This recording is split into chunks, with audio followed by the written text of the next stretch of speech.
दोस्तों, कल आपने सुना था शिकारी का भाग 1 और आज हम लेकर के आए हैं शिकारी पार्ट 2। तो बड़े ध्यान से सुने और जी, स्टोरी आप का समझते क्यों आनंद। नहीं? बहुत रात हो गई है। नैतिक, यक्ष यहाँ पर नहीं है। यूं जानवर की तरह क्यों घसीट रहा है? शिकारी हो शिकारी, तुझ जैसे पित्ती से नहीं डरता। शैतान नहीं, शिकारी हूँ मैं। आज तुमने उसका खून किया, कल मुझे भी मार दोगे। हर चीज कल पर नहीं छोड़ते पापा, कुछ चीजें समय रहते पूरी कर लेनी चाहिए।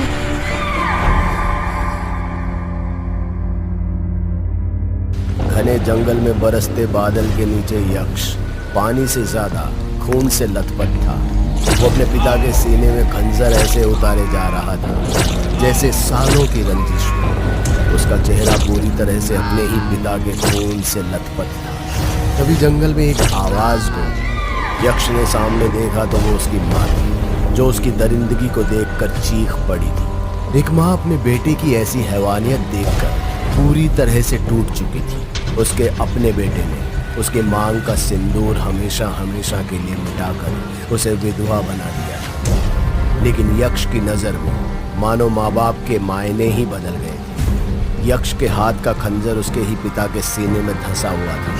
वो अपनी माँ को छोटी छोटी नजरों से ऐसे देख रहा था जैसे मानो उसके लिए वो कोई शिकार हो। देखते ही देखते यक्ष फिर माँ की तरफ देख चिंगाड़ दिया और अपने पिता के सीने से खंजर निकाल माँ की तरफ बढ़ने को हुआ ही था कि नैतिक ने उसके पांव को पकड़कर खींच लिया और यक्ष मुंह के बल जमीन पर गिर पड़ा। भाग निकलो सुलोचना, ये दरिंदा है, तुम्हें नहीं छोड़ेगा। यूं तो सुलोचना अपने बेटे की साइड ले ली, लेकिन इस बार उसे अपने पति की बात ज्यादा सही लगी, क्योंकि उसका सिर्फ एक बेटा नहीं दूसरा भी, यक्ष का जुड़वा भाई दक्ष, जिसकी जान यक्ष से खतरा हो सकता है। इसलिए सुलोचना जैसे तैसे वहां से भाग गई। इधर यक्ष खुद को नैतिक से छुड़ाने की कोशिश कर रहा था, लेकिन नैतिक ने उसके पांव को इस तरह पकड़ रखा था कि उससे छुड़ाना मुश्किल था। और भले ही यक्ष एक बच्चा था, पर इस वक्त किसी राक्षस से कम नहीं था। उसने अपने खंजर को चलाते हुए एक ही झटके में अपने पिता के हाथ को काट दिया, जिसके बाद पहले से जख्मी नैतिक ने कुछ ही पल में अपना दम तोड़ दिया और यक्ष उसी ओर निकल गया जिधर उसकी माँ गई थी। खून से सने खंजर के साथ जब वो अपने घर पहुंचा तो ना तो वहां उसकी माँ थी, ना ही उसका जुड़वा भाई दक्ष।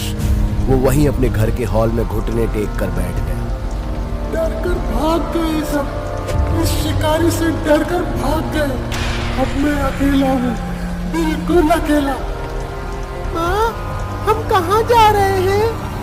यक्ष और पापा कहाँ हैं? ये आवाज दक्ष की थी, जिसे यक्ष ने बहुत दूर से ही सुन लिया था और उसी तरफ अपने खंजर को लेकर दौड़ पड़ा। सड़क पर दक्ष को लेकर भाग रही सुलोचना ने जैसे ही देखा कि यक्ष उसका पीछा कर रहा है तो उसने दक्ष को उठाकर एक लकड़ी से लदी ट्रॉली पर चढ़ा दिया और उसने ड्राइवर के हाथ में बहुत सारे पैसे थमाते हुए कहा कि अभी तुरंत यहाँ से निकले। ड्राइवर ने भी इतने सारे पैसे देख तुरंत ही गाड़ी स्टार्ट कर दी। इससे पहले कि सुलोचना उस ट्रॉली में चढ़ दी, यक्ष ने पीछे से खंजर फेंक कर मारा, जो सीधे उसकी माँ सुलोचना की पीठ पर जा घुसा और वो वहीं पर गिर पड़ी। दक्ष भी अपनी माँ का ये हाल देखकर दर्द से चीख पड़ा था।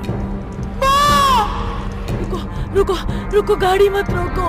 मेरे बेटे को यहाँ से कहीं दूर ले जाओ, सुरक्षित। माँ, मुझसे दूर मत जाओ माँ। 20 साल बाद।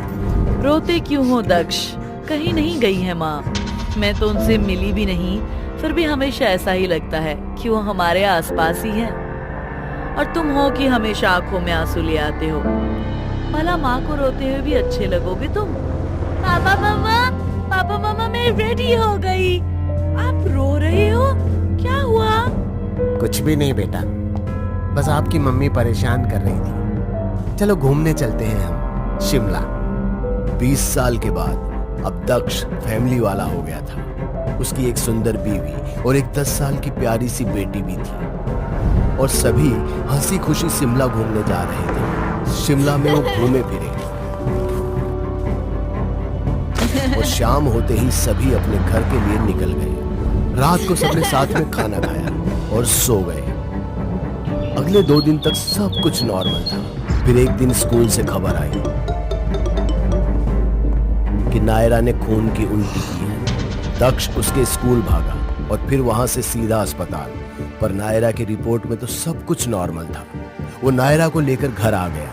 दोपहर से शाम हो गई और शाम से रात, पर ना तो नायरा ने कुछ कहा और ना ही कुछ खाया। दक्ष और माया की लाख कोशिशों के बाद भी उसने 1 या 2 निवालों के सिवा कुछ और नहीं निकला और ना ही वो कई रातों तक सोई। उसकी आंखों के नीचे बड़े बड़े गड्ढे बन गए थे और पहले से और भी ज्यादा कमजोर हो गई थी। डॉक्टर की रिपोर्ट में हर चीज नॉर्मल थी, जिससे एक चीज तो साफ हो गई थी कि बात कुछ और ही है। दक्ष ने अपने कुछ दोस्तों से बात की जो पैरानॉर्मल चीजों के बारे में जानकारी रखते थे, और जब वो दक्ष के घर में आए तो भांप लिया कि यहाँ कोई ना कोई नेगेटिव एनर्जी है। मतलब ये था कि दक्ष की बेटी नायरा किसी आत्मा से पोजेस्ड है। ये बात सुनते ही माया रो पड़ी और भागते हुए अपनी बेटी नायरा को गले लगा लिया। पर वो ऐसे बुत बनी बैठी थी जैसे उसे कोई फर्क ही नहीं पड़ रहा था। दक्ष तुम्हें जो करना है करो, पर मेरी बेटी को पहले जैसा कर दो, नहीं तो मैं जी नहीं पाऊंगी। दक्ष एक बार फिर से अपने परिवार को टूटता हुआ नहीं देख सकता था। उसकी घबराहट बढ़ती ही जा रही थी, लेकिन उसके दोस्तों ने उसे संभाला और उसे मिस्टर और मिसेस चार्ल्स के बारे में बताया। जिसके बाद दक्ष ने उन्हें कॉल करके सारी बात बताई और फिर कुछ घंटों के बाद ही उनके घर की घंटी बजी। दक्ष ने दरवाजा खोला तो सामने मिस्टर एंड मिसेस चार्ल्स थे। घर में तो हर तरफ नेगेटिव एनर्जी फैली हुई है। नायरा उस कमरे में है ना? हाँ, पर आपको कैसे पता? हमने तो नहीं बताया। हमारा तो यही काम है माया जी, बुरी शक्तियां भाप लेती हूँ मैं, जो इस वक्त इस कमरे में हर जगह फैल रही है। डरिए मत, कुछ होना होता तो अब तक हो गया होता, पर आपके घर का तो एक पत्ता भी नहीं हिला। मुझे नायरा को देखने दीजिए। चार्ल्स, मदद करोगे या फिर उस गमले को ही देखते रहोगे? क्या करूं? एंटीक चीजें देखकर मेरी आत्मा वहीं रुक जाती है। चार्ल्स! मिसेस के आंख दिखाते हैं चार्ल्स नायरा के पास आया और उसके सिर पर क्रॉस लगाकर कुछ गुदगुदाने लगा। उसी वक्त मिसेस चार्ल्स नायरा के ठीक सामने बेड पर बैठ गई और उसके दोनों हाथों को अपने हाथों में ले लिया और अपनी आंखों को बंद कर मंत्र गुदगुदाने लगी। जिसके साथ ही नायरा की आंखें और भी खुल गई और गर्दन ऊपर की तरफ मुड़ वो बेड से थोड़ी ऊपर हवा में तैरने लगी और उसके साथ ही मिसेस चार्ल्स भी। ये सब देख माया ने घबराकर दक्ष को पकड़ लिया और कांपने लगी। कुछ देर बाद दोनों हवा से वापस बेड पर आ गए। चार्ल्स ने नायरा के सिर से क्रॉस हटाया और वो अपने दोनों पांवों को हाथ में समेट कर रोने लगी। माया उसे संभालने के लिए आगे बढ़ी ही थी कि मिसेस चार्ल्स ने उसे रोक दिया। इन सब से दूर रहो अभी। इसके शरीर में अभी एक बच्चे की आत्मा है। तो उसे बाहर निकालिए ना, आजाद कीजिए मेरी बच्ची को उससे। पैसे की चिंता मत कीजिए, मिल जाएगा। पैसे तो हम लेंगे ही दक्ष, पर लाश के बदले नहीं। अगर अभी तुम्हारी बेटी का एक्सोर्सिज्म किया तो वो मर भी सकती है, क्योंकि उसके अंदर एक बच्चे की आत्मा है और बच्चे बहुत जिद्दी होते हैं। तो अब क्या होगा? मेरी बेटी क्या ऐसे ही रहेगी? नहीं, पता करते हैं आखिर वो चाहता क्या है। मिसेस चार्ल्स नायरा के अंदर छुपे उस बच्चे की आत्मा से बात करने की कोशिश करती है और फिर पता चलता है कि वो किसी की मौत चाहता है और उसकी मौत दक्ष के हाथ ही होनी चाहिए। तभी वो उसकी बेटी के शरीर को छोड़ेगा, नहीं तो उसके साथ ही रहेगा हमेशा ऐसे ही। दक्ष ये सब सुनकर परेशान हो गया। वो किसी की भी जान लेने के लिए तैयार नहीं था। उसने पूछा भी कि उसे आखिर किसका खून करना होगा और उसके हाथों ही क्यों। दक्ष के इतना कहते ही नायरा हवा में ऊपर चली गई। उसके शरीर की सारी हड्डियां खुद ब खुद अकड़ने लगी और फिर दक्ष को देख उससे गुस्से में कहा, तुझे जानना है ना कि मैं किसी मरता हुआ नहीं चाहता हूँ। सुन, मैं अपने बाप को मरता हुआ देखना चाहता हूँ, इसलिए मुझे मारा और अब माँ को भी मार देगा। वो कोई इंसान नहीं बल्कि इंसान के भेष में जंगली शिकारी है, जिसने तेरे बाप को मारा और तेरी माँ को भी। तेरा जुड़वा भाई यक्ष, जिसने तेरी आंखों के सामने तेरी माँ को मारा, वो अपनी माँ को नहीं बचा पाया, पर मेरी माँ को बचाने उस दरिंदे से चल जा। क्या दक्ष इस आत्मा की बात मान लेगा? क्या वो अपनी माँ की मौत का बदला लेगा?